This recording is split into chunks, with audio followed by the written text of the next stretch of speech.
Hello and welcome to all of you. जैसे कि previous video में मैंने आपको ये दिखाया था कि पुणे यूनिवर्सिटी ने सर्कुलर इशू की है रिसर्च सेंटर चेंज करने के लिए। मैं आज आपको अपडेट दिखाना चाहूँगा। सबसे पहली बात यह है कि यूनिवर्सिटी ने सभी पेड क्वालिफाइड कैंडिडेट्स और एग्जेम्प्टेड कैंडिडेट्स को एक ईमेल सेंड किया है। आपके सामने ये मेल दिख रहा होगा, आप मेल देख सकते हैं। मेल में क्लियरली मेंशन है, ऑप्शन दिया हुआ है कि आप रिसर्च सेंटर को चेंज कर सकते हैं। जब आपके लॉगिन में आप जब जाएंगे, आपके लॉगिन में जाने के बाद आपको इस तरह की विंडो बटन आपके सामने दिख रही होगी, चेंज रिसर्च सेंटर। ये ऑप्शन आपके पास आ गया है। इस ऑप्शन पे क्लिक करने के बाद आपको यहाँ पर दिखेगा कि आपका सब्जेक्ट ऑलरेडी ने जो सिलेक्ट किया हुआ है, यहाँ सब्जेक्ट भी दिया है। आप फैकल्टी और सब्जेक्ट चेंज नहीं कर सकते, आप सिर्फ यहाँ से रिसर्च सेंटर चेंज कर सकते हैं। ये ऑप्शन जो दिया हुआ है ये प्रीवियसली दिया हुआ है, जो पहले से आपने रिसर्च सेंटर चूज किया है वो दिया हुआ है। अगर आपको कोई चेंजेस नहीं करनी है तो आपको सिंपली यहाँ कोई भी चेंजेस नहीं करनी है फॉर्म में।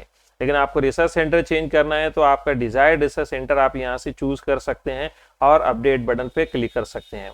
दूसरी सबसे इंपॉर्टेंट बात आपको मैं बताता चलूँ कि अगर आप रिसर्च सेंटर चेंज कर रहे हैं तो कुछ चीज़ें आपको ध्यान रखनी है, वो आप बहुत अच्छी तरीके से ध्यान रखें।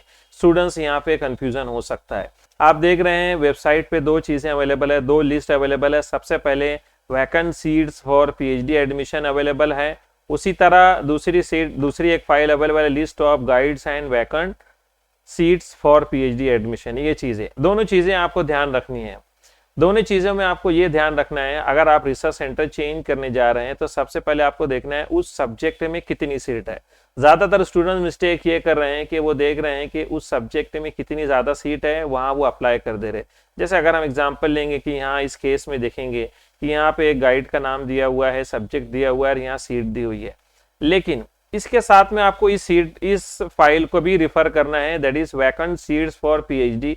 इसमें यहाँ पे आपको सबसे इंपॉर्टेंट चीज मिलेंगी कि उस रिसर्च सेंटर पे कौन से सब्जेक्ट में कितने सीट, कौन से रिजर्व कैटेगरी है, दैट इज वेरी इंपॉर्टेंट। ये बहुत इंपॉर्टेंट चीज है, आपको ये ध्यान रखना है। ज्यादातर स्टूडेंट सिर्फ ये देख करके उस सेंटर पर ज्यादा सीट है आप अप्लाई कर रहे हैं, आपको इसको फॉलो नहीं करना है। इसके साथ में आपको ये भी ध्यान रखना है कि उस रिसर्च सेंटर में रिजर्वेशन आपको चेक करना है कि उस रिसर्च सेंटर में उस सब्जेक्ट में कितने वहां पे रिजर्व कैटेगरी की सीट है। अगर सपोज आप ओबीसी पे बिलोंग करते हैं तो आप चेक कीजिएगा कि ओबीसी की सीट वहां पे कितनी है।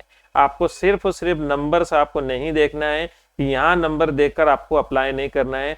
रिजर्व कैटेगरी का भी आपको ध्यान रखना है कि उस रिसर्च सेंटर में किस कैटेगरी में कितनी सीट है। अगर आप जनरल है तो आप चेक कीजिएगा जनरल में कितनी सीट वैकेंट है। जैसे एग्जांपल आप यहाँ देखेंगे सिर्फ एक सीट वैकेंट है, तो आपको ध्यान रखना है जहाँ ज्यादा सीट्स आपको दिखेगी आपको वहां पर अप्लाई करना है। ये चीज आपको ध्यान रखना है। तो मैं उम्मीद करूंगा सभी स्टूडेंट्स को इस चीज में आप ध्यान रखेंगे और 9 अक्टूबर तक के ये ऑप्शन अवेलेबल रहने वाला है। और रिसर्च सेंटर ऑप्शन के बाद नेक्स्ट प्रोसेस आपका इंटरव्यू का, जो कि बहुत ही क्लोज आने वाला है। नेक्स्ट वीडियो में आपको इंटरव्यू के डिटेल्स में दिखाऊंगा। Thank you so much.